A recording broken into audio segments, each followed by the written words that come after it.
Jelang bulan suci Ramadan, Wakil Gubernur Aceh, Fadlullah meninjau stok dan ketersediaan beras di Gudang Bulog Aceh di Lambaru, Kabupaten Aceh Besar. Peninjauan itu dilakukan untuk memastikan ketersediaan stok beras selama Ramadan dan perayaan Idul Fitri 2025.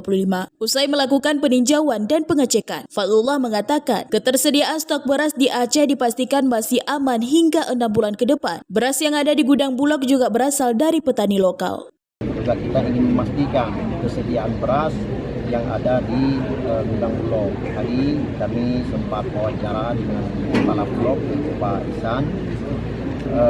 Insya Allah 6 bulan ke depan beras untuk kesediaan stok kita 6 bulan ke depan itu di Aceh aman. Saat ini disampaikan oleh Pak Kabulog tidak lagi impor. Tadi yang di gudang semua produk lokal. Malah dari kabupaten mana tadi Pak? Aceh Besar. Kalau ini Aceh Besar sekitarnya sih. Aceh Besar sekitar. Seluruh Aceh kita lagi mengadakan pengadaan.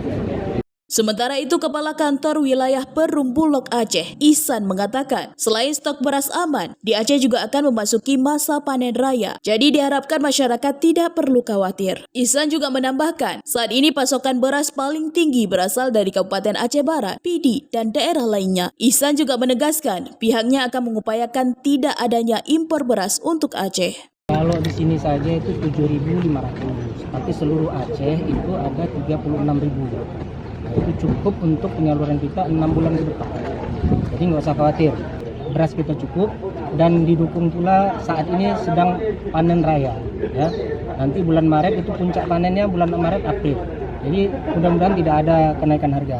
Ya, nah, itu jadi tidak perlu panik memborong beras di pasaran, nggak perlu. Ya, karena stok kita memang cukup.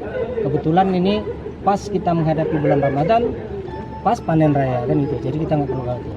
Jumlah gabah yang sudah kita serap itu sekitar 6 ribuan. Setara beras? Enggak, gabahnya saja. Kalau setara beras tambah itu 7.500. 7.500 ton ya? Itu dari petani lokal coba. Itu petani lokal. Paling tinggi dari mana Pak? Saat ini yang paling tinggi Melabuh, Aceh Sigli. Ya. Di sini di kita sendiri 1.700-an. Ya, direncanakan tidak ada impor ya. Kita berupaya kuat karena kita di sini surplus, tidak ada impor. Impor itu kan kebijakan pusat ya, bukan kebijakan Bulog sendiri. Ya, yang memutuskan impor atau tidak itu adalah Rakortas. Nah, dalam pemerintahan Presiden Prabowo kita semangat bahwa kita tahun ini tidak impor. Itu ini ya. Tapi kalau bisa tercapai. Selain meninjau langsung Gudang Bulog, Wakil Gubernur Aceh juga meninjau stok sembako jelang Ramadan 1446 Hijriah atau tahun 2025. Dari Kabupaten Aceh Besar, Lala Nurmala melaporkan untuk Puja TV.